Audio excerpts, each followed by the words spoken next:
The last customer had just left the small convenience store on the corner of a quiet American street, and the automatic doors slid shut with a tired hiss. Inside, the fluorescent lights buzzed softly over rows of snacks, drinks, and neatly stacked essentials, while 22-year-old Mia wiped down the counter for the third time that evening. She always stayed a little longer after closing, partly because she was careful, and partly because going home to an empty apartment felt heavier than staying in a place where people still existed, even strangers. Outside, the night had that uneasy silence that makes every sound feel sharper than it should be. Mia locked one of the doors, checking it twice as she had been trained, and turned back toward the register. She didn't notice the three figures lingering near the edge of the parking lot until one of them stepped into the glow of the streetlight. Two more followed. Their slow movements weren't casual. They carried that deliberate confidence that comes from knowing they don't belong anywhere, but take space anyway. Mia's fingers tightened around her cleaning cloth. The first man tapped on the glass with a lazy grin. "Hey, sweetheart," he called, voice muffled, but sharp enough to cut through the silence. "Open up. We just need a few things." His tone made it clear it wasn't a request. The other two laughed quietly behind him, scanning the store like they already owned it. Mia's heart began to pound. She knew the rules: don't open after closing, call security, stay calm, but rules feel fragile when fear is standing right outside the door. She shook her head firmly, trying to steady her voice.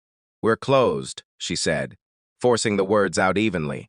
"You'll have to come back tomorrow." The man's smile faded. Not completely, but enough to show irritation. He knocked again, harder this time. "Don't make this difficult," he said. "Just open the door." The two behind him moved closer, their silhouettes stretching under the flickering light.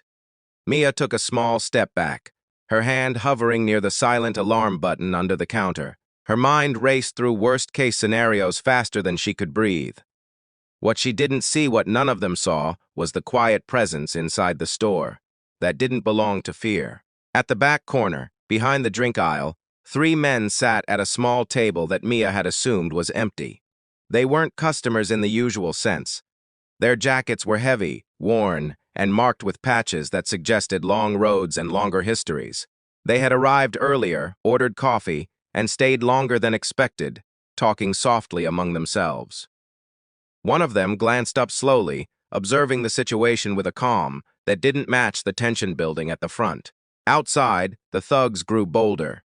The first one pressed his palm flat against the glass, leaning in as if he could break the boundary with pressure alone. "Last chance," he said. Mia's breathing turned shallow. She reached for the phone under the counter, but before her fingers could touch it, a deep voice echoed from inside the store. "Funny thing about last chances," the voice said calmly. "People always assume they're the ones giving them." The entire store seemed to shift. From the shadows of the aisle, the three bikers stood up, slowly, deliberately. The scraping of chairs against the floor sounded louder than anything else in that moment. The man at the counter turned his head slightly, confusion flickering across his face for the first time. Mia froze, her eyes darting toward them. She hadn't even realized they were still there. The tallest biker stepped forward, his presence filling the space without a single aggressive movement. "You boys lost?" he asked, voice steady but cold in a way that didn't need shouting. The man outside scoffed, trying to recover his bravado. "This ain't your business," he said. "We're just talking to the cashier." The biker nodded slowly, like he was considering the statement, then glanced toward Mia. "She looks closed to me." One of the thugs laughed, but it sounded weaker now. "So what? You gonna play hero?" That's when the second biker moved closer to the glass door, not rushing, not threatening, just certain. He placed his hand near the lock from the inside, and for the first time, the men outside realized something important. They weren't alone in controlling the situation anymore. The air changed, the kind of change that happens when power suddenly stops being one-sided. Mia's eyes widened as she realized what was happening. Not chaos, not escalation, but control. The bikers weren't feeding aggression, they were containing it. The tallest one spoke again, softer this time, almost tired. "You don't want this kind of night," he said. "Walk away." The silence that followed wasn't empty, it was heavy. Like everyone was waiting to see which version of the world would win in the next breath. The thugs exchanged glances. Their confidence, so loud moments ago, was now uncertain. One of them muttered something under his breath, clearly unhappy, but the leader hesitated. He looked past the bikers, past the glass, and met Mia's eyes for the first time. She wasn't angry. She wasn't challenging. She was just scared. And something about that seemed to land harder than any threat. The moment broke. Forget it, the leader muttered suddenly, stepping back. Not worth it. The others followed, their footsteps retreating into the darkness they came from. No shouting, no fight. Just a quiet disappearance that felt almost unreal after the tension that had filled the air. For a long moment, no one moved. Then Mia exhaled shackily, her grip loosening from the counter. Her legs felt weak, but she was still standing. She turned toward the bikers, unsure whether to thank them, or apologize, or even speak at all.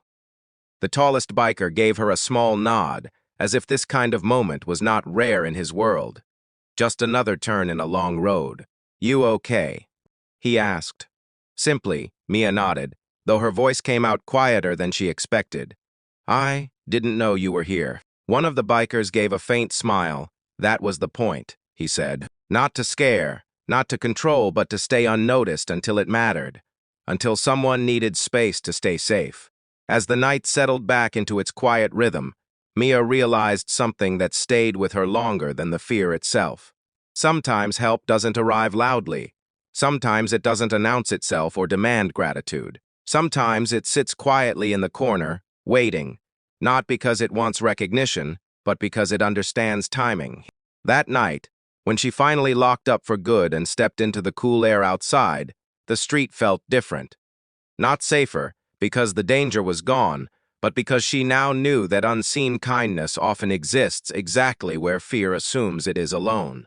And for the first time in a long while, Mia didn't feel like the world was watching her with indifference.